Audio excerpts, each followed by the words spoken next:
one point, Sarah wanted to meet. This meeting never happened because she had a seizure and had to be rushed to the hospital. Not long after, apparently her ex abducted her, but she called me the next day saying she had escaped. Great excuse, Sarah. What the hell? That is where I had enough. That's when I had enough. So how could you, over the course of those 6 months, not meet up with her? Honey, your guess is as good as mine. I never understood. It was like every time something came up. You've watched the show. Yes, and I really started to feel like I was being catfished, and I brought it up in a conversation. I was like, am I being catfished? And she was like, no, I had a feeling you were thinking that, but that's not it. It's just things keep coming up. It was just really suspect the entire time, but I guess I was blinded. And then she told me that her mom passed. That's when I could kind of sense that things were changing. She kind of withdrew from me. And so I was like, you seem distant. She sent me this long message and was like, I am interested in somebody else. And it was a him. It was a guy. She told me everything that I told you I felt was a lie. Everything. Oh. I'm like, really? You guys are like falling asleep on the phone together. Like that's not, you don't fake that unless like you're like really like crazy. This was only about a month ago that you guys broke up. Do you think that you still love her? I'm conflicted. I loved her. I did. It was real for me. Okay. So the story that you told her, you met somebody else? Yeah, I met somebody else early September. A guy? Yeah. Okay. So is that accurate? I mean... Yeah, it's accurate. I'm sorry to ask this, but like some of the stories that you told her regarding some family tragedies, that stuff's not true. That's some stuff I really not want to put. But your mom is... She's alive, but... healthy. Yeah, she's alive. Well, I'm glad to hear that. Yeah. As I understand, you told her that your mother passed away. I was starting to think I'd never catch a break until I met Felicia on a dating website. Even though we haven't met, she seems like the perfect girl for me. She's sweet, funny, and really has her life together. We talk on the phone every day, but I'm not great with technology, so we haven't had a chance to video chat. I have tried to meet Felicia in the past, but it never worked out. She used to live in Hoboken, New Jersey. I live in Clifton, which isn't too far from there. I drove to Hoboken and arrived at her place and gave her a call. I got a phone call around midnight from Felicia saying she was in a car accident and her phone was shut off. I was relieved that she was okay, but I thought I was being stood up and was very disappointed. She has just recently moved to Orlando, Florida, because she has a business that needed help. I'm really starting to care about this girl, but I'm scared about getting hurt again. I'm reaching out to you, Neve, to help me find out if this girl is the real deal. Best regards, Michael Cooper. So tell me what's going on with Felicia. I messaged her on Plenty of Fish about a month ago, and we just started talking, but things just haven't worked out in the meeting process. I went over there, went in, asked the doorman, oh, you're a girl by this name, Felicia. And he's like, oh, there's no one here by that name. That's weird. Yeah.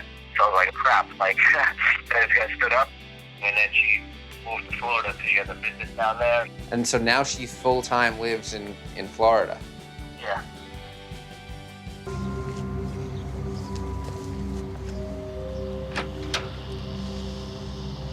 Hey. Hi. How are you doing? Good, how are you? I'm good. Oh my gosh, you're finally here. Yeah, I'm here. How are in Florida. you? Yeah, that's crazy. Yeah. Hey, Felicia. No, here's David. Hi. Hi. How are you? Good, nice to meet you. Nice to meet you too. Yeah, so, I mean, I was thinking that maybe you can show us around Orlando today. I mean, your store and stuff. Yeah, well, I actually, lied about something, really, important, I guess, that I should have been honest with you, in the beginning. Honesty is, a big part of a relationship, Yeah, that's true. Basically, I don't live in New Jersey. I live in Orlando. Did you ever live in New Jersey? Yeah, all my family and friends are there, but I'm here for school. For school. Yeah. But you told me that you lived there this year. Yeah, but I don't. Like, you I don't. didn't. Yeah. Okay. Sorry. Yeah. Yeah. Sorry. So any other secrets? Well, like, You know, lies in the past? well, there's no store. Oh, there's no story there. There's no store. There's no store because, like, when you kept asking me to hang out, I was like, I need to come up with something so he could stop asking me. And I'm sorry, like, you know, I didn't, like, purposely do In a way you did. I because... didn't purposely do it. Like, it wasn't like, I'm gonna lie to Mike. I'm gonna just, like, make up all these lies. Like, I felt like if I was straight out and was like, I don't live there. Like, you would have been like, well, what's the point in getting to know her and going on a date with her if she doesn't even live here? It's kind of hard for me to take when someone lies to me like that because I have been hurt in the past by, you know, other people, and Yeah. I don't want to be hurt again. Yeah. You know? And I did tell If you understand that. Yeah. He was supposed to be here for Christmas. When he was on his way here, he got pulled over by the police, and they arrested him for contraband in his car. Now he's on house arrest. That's so weird. I've stopped going to school. He was actually supposed to come get me, and we were supposed to start this life. When was this? We missed that. It was this semester, Just this last semester. just spring. He said, I want you to come to Chicago. He's coming down here to get me. So you're not in school right now No. because of him. Yeah. Why are you still giving this guy your time and your love? It's just hard to get rid of it and just act like it never happened. I can't just lock it up in a cage. I want it. You told her that you had some trouble with the law. Is that when you've been on house arrest? My house arrest. I probably did tell you I was on house arrest. Yeah, you told me a lot. She's now taken a semester off of school to be with you because she believed that you were in love with her. But you didn't mean that? Basically. Why not just pull the plug on it? She was there for me. Well, what was this relationship for you? I mean, it was a bond. That's it, that's all. It was a really. what? A bond. That's it, really. It was just somebody that I could just get away and talk to, that's all. Because I don't really, you know, have friends much. But it was something for so long, though. I mean, now you're just saying, like, it was just a friendship and you was just talking to me when you couldn't talk to nobody else. We talked every day, all day. But, I mean, on my end, she don't know me. I'm not, I mean, like I just said, it was a bond. It wasn't no real, I didn't take it to the heart, even us telling each other we love each other and all that. It wasn't. You never meant that? I mean, I meant that as a human being. I want nothing to happen to you. But I'm not in love with you. He was living in West Covina. He's 24. West Covina, Oh, yeah, so which is near Los Angeles. Yeah. Maybe about 4 days after we started talking was when his brother passed away. So he had to move to Texas and take care of his kids. His brother, that's not Jeff, so he has another brother. Yeah, he has a brother, Nathan, Wow, so he just moved to Texas? Where in Texas? in Austin, which was kind of bizarre because the next day after his brother passed away was the day that we had planned to meet up. But, you know, we couldn't now because he had to fly to Texas. Sounds bogus. Well, you were very easy to video chat with. Have you asked Lanum to video chat or Jeff even? You know, I didn't want to cause, more problems in his life, so I just didn't. Come on, Ari. Are you really buying this? Ari, you serious? Clearly something's up. So what happened? You turned 40 and we're just like, I'm gonna start catfishing. It just started off as a social experiment, and then it turned into an addiction. Something that, got a hold of me when I was vulnerable. I couldn't understand why people, women couldn't, online, couldn't, dig me. Did you have any brothers that died? No. So those stories were all... Yeah, I just made that up. For why? Why did you make that up? Well, I didn't know if we were gonna meet or not, because I work nights and then I sleep during the day, so it's kind of hard to, it kills your social life working at night. So I had to kind of create something to where my time was limited. You know what kills your social life? When you think you're dating someone that you're in love with and you're gonna have kids with and you're not meeting anyone else because someone's feeding you bullshit over the phone. That's what kills your social life. By the way, this does not look like the kind of girl who has social anxieties. I know. And until she got sick, she was very active. She found out that she had cancer about 8 months ago. It really hit home because before I was born, my mom actually went through the same type of cancer. Wow.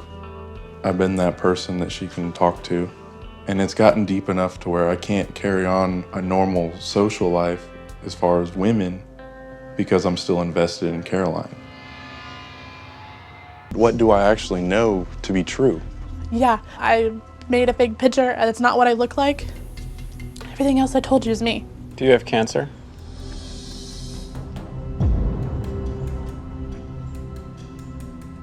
No, I'm not sick. When I said that I was sick, I was at the point where I could tell that you were frustrated and you were gonna leave. I didn't know what else to do. I don't want to not have Michael in my life, no matter how I can have you. Other than being sick and being a teacher and what I look like in my name is real. After a month or so, Sarah admitted to developing feelings for me. I found myself doing the same. At one point, Sarah wanted to meet. This meeting never happened because she had a seizure and had to be rushed to the hospital. Not long after, apparently her ex abducted her. But she called me the next day saying she had escaped. Great excuse, Sarah. What the hell? That is when I had enough. That's when I had enough. So here you are now. It's been a few months of you and your wife sort of taking some space from each other, at which point things with Sarah are progressing to the point where you're trying to meet up with her. Mm-hmm. But all this drama kind of starts to happen. After the whole procedure thing, these stories even got crazier. I was on the phone with her. All of a sudden, she starts hearing banging on the door, and then she looked and she said, "Oh, it's my ex." I heard glass break. She's sitting there frightened, like she's fixing to die. This is crazy, though, that you're like on the phone with someone as they may or may not be murdered. I heard cops in the background. I heard the radios. I'm around radios like that all the time. All of this went up until about 4 o'clock in the morning, and the call dropped. You must have felt like totally helpless. I couldn't do anything. Before this, she had given me her mom's phone number for some reason. I went to calling her mom. She didn't answer, so I left a text message. "Hey, is Sarah okay?" I called every police department in the vicinity of Oklahoma City. I wound up getting a hold of the missing persons department. I mentioned the name. No names came across. No Sarah Jackson. Not even 20 to 30 minutes later, her mom said, "Oh, Sarah's in bed. She looks beat up, her lip is busted." You talked to her mom? Not on the phone. Not on the phone. A text. She's putting you through the ringer. I had enough. What makes you say, okay, I'm gonna come up with a story, tell them I'm being kidnapped? You go so far with your stories. I mean, you get down to the detail, you use these fake numbers to pretend that you're your mom.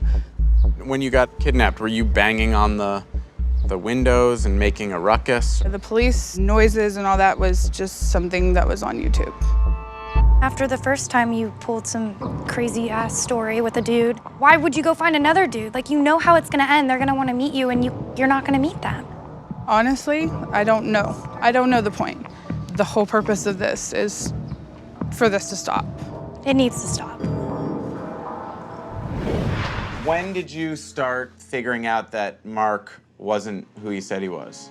The first time that I had my suspicion was because we were supposed to meet each other for Thanksgiving. So I flew to Mississippi. When I get there to the restaurant, I wait for about 2 hours and he never shows at all. Wow. He didn't answer the phone, he didn't respond to text messages or anything. But the next day, he calls and says that he was carjacked and he was ran over by the car. He said his leg and his arm was broken. I knew instantly, he is lying. But you love him anyway. I do. Regardless of whether I feel like he's lying or not, it still doesn't change the feelings that I have. Do you not realize how much effort I put into this? When I came down in November, I sat in a restaurant for over 2 hours waiting on you. Were you or were you not in that restaurant? I was. I couldn't look you in the face. I wasn't ready for that. And tell you that I intentionally hurt you. So instead, you decide to watch me make a fool of myself, calling and texting your phone for over 2 hours. That don't sound embarrassing to you? Yeah, that was... You took me through a lot of because of that. I saved money from work and I bought her a plane ticket from California to New York. And then no one knows where she is. The cops were looking for her. I called her dad and I was basically like, where is she? And he's like, well, I'm not gonna get into it, but she's not coming. It's like she just disappeared. So, okay, from what we gathered from Blaire's story was that you didn't come to New York, and then she got a strange phone call from you like a couple days afterwards saying that you were in a hospital of some kind and that you weren't gonna come and you were still in love with your ex-girlfriend and then it was over. I never got answers, I never got reasons, and that's all I want, is why.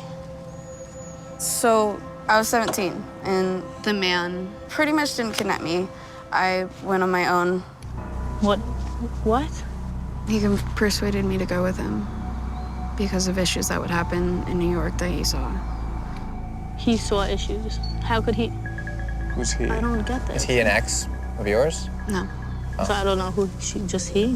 It's a very private situation. I can't really let out names. What had happened was I had a dream that I went to New York and I died. And I told him about the dream. And he told me that if I didn't go and repent my sins, I guess, I don't know. He didn't make it clear, but he told me pretty much if I didn't confess everything to him, I would die in New York. And so that pushed me to the limit as to where I felt like I needed to go. For you, for me, for my family, so I could stay alive. I mean, were you like far away in the middle of nowhere? I was up in the mountains. Why does this person have so much influence over you? He was a close personal friend. You don't think you could have told this guy, you need to let me know that you're not coming?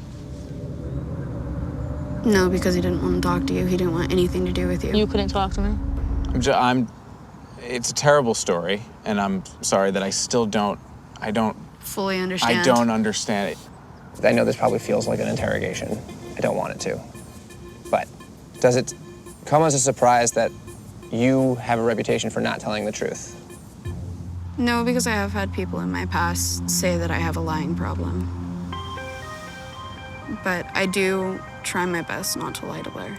But you still do it. I try not to. We've never had two hopefuls hook up. An identical twin. Everybody in Hawaii is in on this. That's insane. We've never seen anything like this. The Catfish sent you the real guy's Facebook page. Come on.